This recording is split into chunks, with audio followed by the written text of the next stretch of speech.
Azod Gold yutkizdi inshaalloh, Allohga behisob shukr.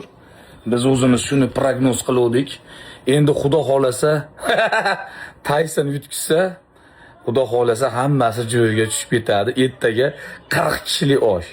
40 kishilik osh. Buni kelaversa uyda bitta qo'y so'yaman. Jonlaring sog' bo'lsin, bizni o'zbegim paddeshka qilib turganlar. Haqiqiy bayislarni paddeshka qilish kerak. Bular blog gruppalarda chiqib. Mana ahvol. Bir mush uralmadi. Bir mush gold uralmadi.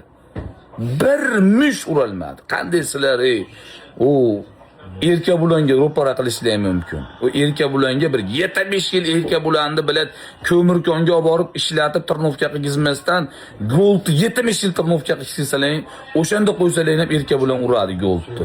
Men qo'tag'im bilan qasam ichaman. So'kinvordi men bor o'zi. Hozir xudo xolasa Tayson yutkazishini tomosha qilaylik, hammamiz jonlaring sog' bo'lsin, video qo'yamiz.